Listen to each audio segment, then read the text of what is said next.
Alright.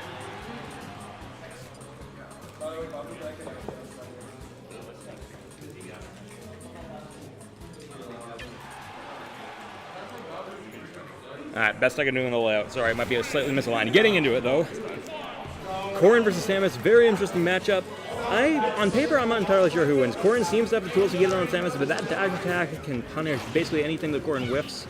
And you do tend to see the character typically throw out a lot of aerials. You see Linden doing the classic tether grab into forward air off ledge.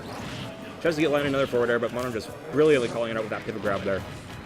Again, the forward air off the ledge. That's really sort of the bread and butter for Samus. Ledge often they pick a lot because of how wide an area it covers. Okay, dash attack conversions, we got them. Oh, that's unfortunate, he falls right out of the forward air. Samus is a character, unfortunately, that has a lot of multi-hits that are just a little bit wonky. They don't always connect nearly the way the programmers clearly intended them to. Okay, dropping very low, but he does make it back to stage in that falling up air into the conversion. It doesn't quite manage to get the last hit of it, though. Another one of those wonky multi-hit moves coming in. Okay, just this time tries to air dodge back on, but no, gets called right out with the pin. Oh, I'm loving these tether grab recoveries. He is recovering fairly well, but every time he makes it back to the ledge, he just pushed right off, including right out of the blast zone right there, as Mono takes his first stock with almost nothing on him. Okay, Linden tried to force his way back on with the up air, but Mono just ready with that shield button and gets him right back off the ledge. Okay, final little bit of stage assertion, but no! He's really having trouble finding his footing here in this game one. Oh, missed tether grab is going to get punished with a tipper pin. That's some hefty damage. Yeah, just retreats the platform, charging out that full charge shot. Very long way from it being able to kill, but if he can get a shield break, and he knows the optimal Samus shield break punish, that will be a kill.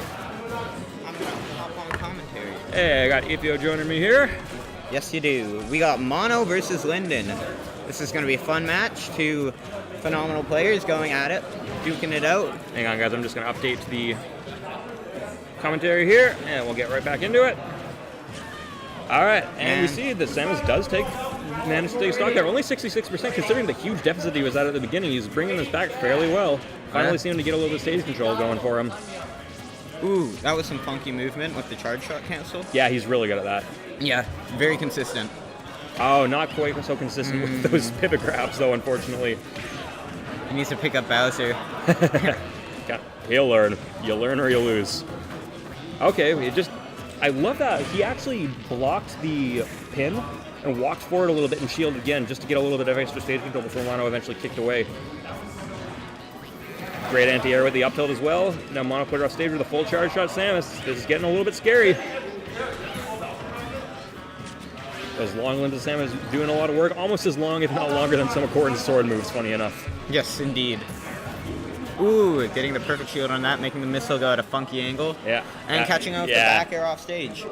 That was just kind of, are you air dodging or are you not air dodging? And these guys have played each other a long time. He knew he wasn't going to. Yes. All right, Mono going up 1 over Linden here. I wonder what kind of pick we're going to see for game 2 here.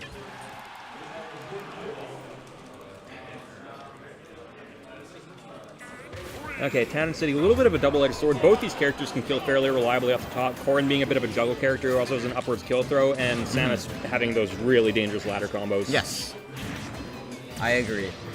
That being said, Samus is also a character that often gets kills with the charge shots, which are sideways kill moves, so I may feel there's just a little bit more versatility for him here. Maybe he wants the platforms.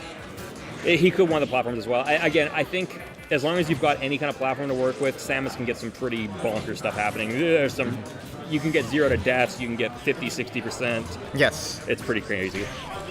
On Battlefield, you have those wacky tech chase setups that kill them at 30. Yeah, vaguely reminiscent of her Zero Suit counterpart, but just obviously not nearly as explosive. Yeah, indeed.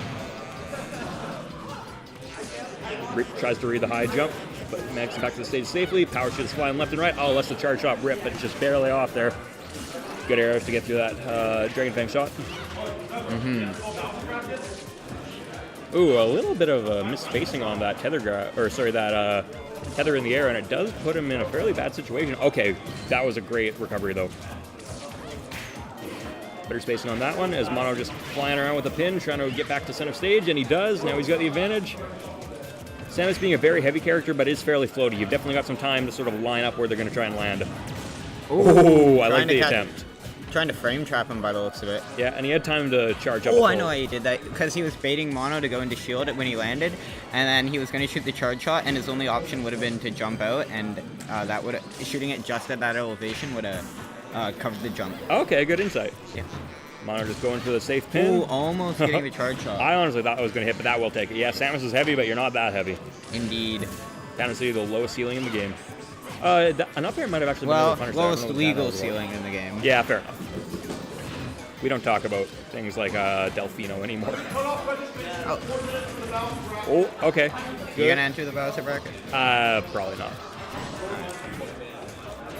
Did Cam just walk back? Alright. Anyway, back into the match. Not talking about Bowser brackets, we're talking about Linden versus Mono. Yeah. Kind of looking reminiscent of that first game. Yeah, a little bit. Although, again, Linden was really starting to make a nice comeback in game one. He's going to have to pull a similar feat here, and that's a good way to start it off. Forward smash off stage. Almost catching him. A lot of the players, one thing I see with these players is they like the edge guard with really unorthodox moves, like Mono with his back air, Linden with the charge shot. Yeah, they're both very off-stage players. Yes, indeed. They're not players that get hindered very much when their feet aren't on the ground. No, not at all. There's so many players, like, not gonna say names or anything, but there's so many players that'll just get hit in the air and not touch the ground for like 10 seconds. Yeah, pretty much. But both these guys, Corrin has some massive aerials to land with, and she can also mix up her momentum a little bit with the reverses and down air. And then Linden has the bombs that he can use with Samus, which really do allow you to mess up your momentum quite a bit. Yes. Ooh, catching with the pin, and that's going to take it. I'm actually surprised that killed. And Mono taking it 2-0. Wait, this isn't top 8? No, this is not top 8. These guys are meeting fairly early. It's a large turnout today. Wow.